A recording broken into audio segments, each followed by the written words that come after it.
Injil menurut Lukas. Injil ini merupakan salah satu catatan resmi mula-mula mengenai kehidupan Yesus, dan sebenarnya ini merupakan bagian pertama dari sebuah kesatuan dua jilid kitab, Lukas dan Kisah Para Rasul.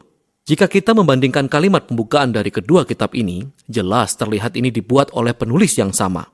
Dan ada petunjuk di dalam kitab Kisah Para Rasul yang juga ada pada tradisi mula-mula yang mengidentifikasikan Lukas sebagai penulisnya, rekan seperjalanan dan rekan kerja Rasul Paulus, yang juga kita kenal sebagai seorang dokter.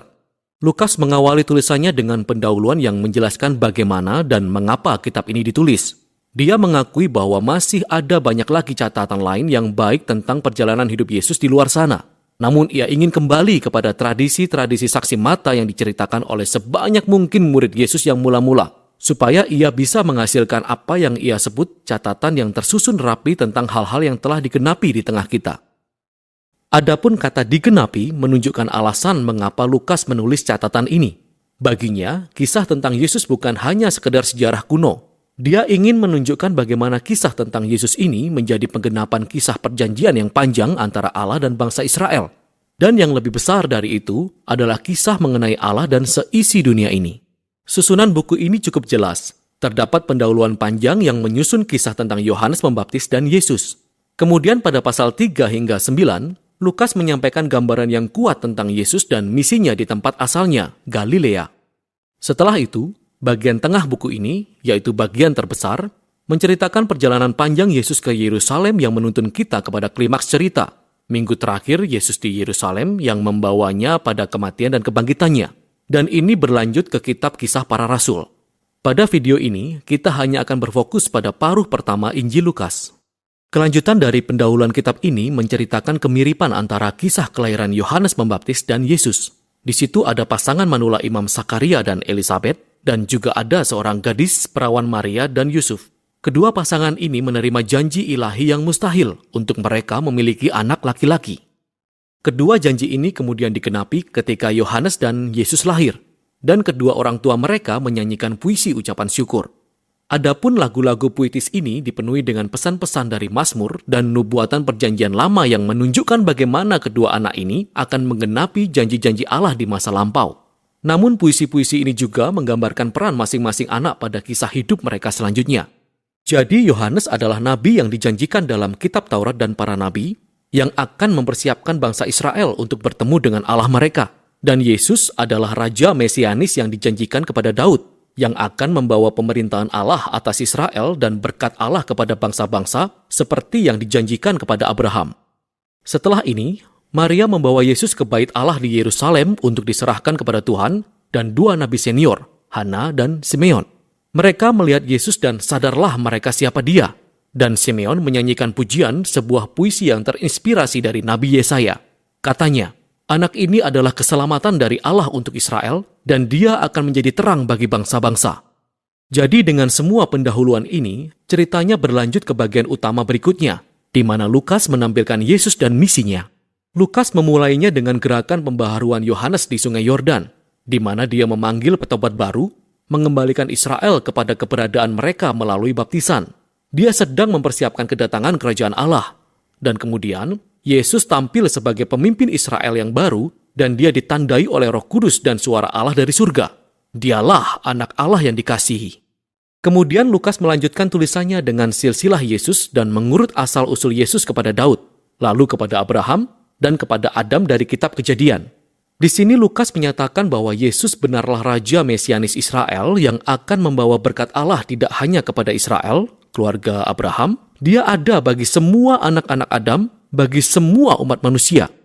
Kemudian dengan strategis, Lukas memasukkan kisah Yesus yang pergi ke kampung halamannya di Nazaret, di mana dia memperkenalkan misinya. Pada pertemuan di rumah ibadat, Yesus berdiri dan membaca gulungan kitab Nabi Yesaya. Katanya, Roh Tuhan ada padaku, untuk menyampaikan kabar baik kepada orang-orang miskin, dan membebaskan para tawanan, penglihatan bagi orang-orang buta, dan membebaskan orang-orang yang tertindas.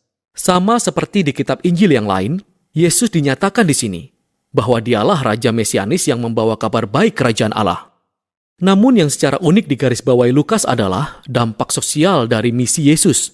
Jadi dia membawa kebebasan, kata Yunaninya adalah apesis. Secara harafiah berarti melepaskan. Dan ini merujuk kepada tradisi tahun Yobel yang dilakukan orang Yahudi kuno, seperti yang dijelaskan dalam Imamat 25. Ini adalah tahun di mana budak orang Israel dibebaskan, ketika semua hutang dibatalkan, ketika setiap tanah yang sudah dijual dikembalikan kepada keluarganya. Semua ini adalah peragaan simbolis dari keadilan dan kemurahan Allah yang membebaskan. Dan lagi, Yesus berkata bahwa kabar baik pembebasan ini khususnya untuk orang miskin. Adapun dalam Perjanjian Lama, yang dimaksud dengan orang-orang miskin atau dalam bahasa Ibrani, ani, bukanlah sekedar orang-orang yang tidak memiliki banyak uang, tetapi juga merujuk pada orang-orang yang memiliki status sosial rendah dalam budaya mereka, seperti orang-orang cacat, para wanita, anak-anak, dan orang tua. Ini juga termasuk orang-orang terbuang dari luar komunitas, seperti orang dari suku yang lain, atau orang-orang yang memilih cara hidup menyedihkan, yang menyebabkan mereka dikeluarkan dari lingkaran keagamaan masyarakat. Dan Yesus berkata bahwa kerajaan Allah secara khusus hadir untuk orang-orang seperti ini. Jadi setelah ini, Lukas segera menyajikan di depan kita sekumpulan besar cerita yang menunjukkan seperti apakah kabar baik dari Yesus bagi orang miskin itu. Ini meliputi menyembuhkan wanita yang terbaring sakit, atau seorang laki-laki kusta, atau orang lumpuh. Ada juga kisah tentang bagaimana Yesus menyambut masuk ke dalam komunitasnya seorang pemungut cukai, seperti Lewi, yang secara materi tidaklah miskin, namun berada di luar penerimaan lingkungan sosial. Ada juga kisah tentang Yesus mengampuni wanita pelacur. Lukas sedang menunjukkan bagaimana kerajaan Yesus membawa pemulihan dan membalikkan keadaan hidup setiap orang. Dia memperluas lingkaran orang yang diundang untuk menemukan kuasa pemulihan kerajaan Allah. Dan ketika misi yang dibawa Yesus menarik banyak orang untuk mengikutinya, dia melakukan sesuatu yang lebih provokatif lagi. Dia membentuk orang-orang ini menjadi Israel baru, dengan menunjuk 12 murid dari antara mereka sebagai pemimpin, merujuk kepada 12 suku Israel. Dan kemudian Yesus mengajarkan manifesto kerajaan pembalikan keadaannya, atau yang disebut Lukas dengan khotbah di bukit. Dia mengatakan, kasih Allah bagi orang-orang terbuang dan miskin berarti bahwa kerajaannya membawa pembalikan terhadap semua sistem nilai kita. Yesus hadir untuk membentuk sebuah umat pilihan Allah yang baru, yang akan meresponi undangan Yesus dengan cara menunjukkan kemurahan hati yang radikal dengan melayani orang miskin. Orang-orang yang akan memimpin dengan melayani dan hidup dengan pendamaian dan pengampunan.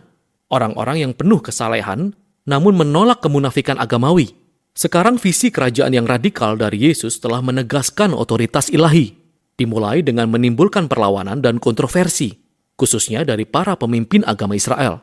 Penjangkauannya kepada orang-orang yang dipertanyakan menjadi ancaman bagi tradisi agama dan ide stabilitas sosial mereka. Karena itulah mereka mulai menuduh Yesus telah menghujat Allah, menjadi pemabuk, dan duduk berbaur dengan orang berdosa. Dan bagian ini pun mencapai puncaknya dalam sebuah penyataan baru ketika Yesus menyikapkan misinya kepada para murid. Dia berkata, benar, dia adalah Raja Mesianis, dan dia akan menyatakan pemerintahannya atas Israel dengan mati di Yerusalem, dengan menderita sebagai raja yang menjadi hamba, seperti yang tertulis dalam Yesaya 53, yang mati bagi dosa-dosa Israel. Ide mengejutkan ini kemudian dijabarkan lebih mendalam dalam kisah selanjutnya, ketika Yesus pergi ke atas gunung dengan 3 muridnya, dan tiba-tiba dia berubah di depan mereka, diselimuti dengan awan kemuliaan Allah yang menyatakan, inilah anakku yang kupilih.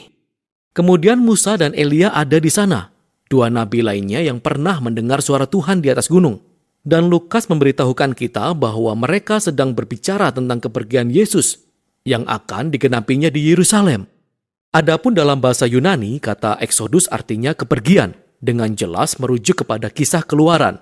Di sini Lukas sedang menggambarkan Yesus sebagai Musa yang baru, yang akan memimpin umat Israel yang baru dibentuk itu kepada kebebasan dan melepaskan mereka dari tirani dosa dan kejahatan dalam segala bentuknya, pribadi, rohani, dan sosial.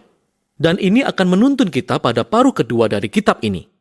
Namun untuk sekarang, inilah paruh pertama Injil menurut kitab Lukas.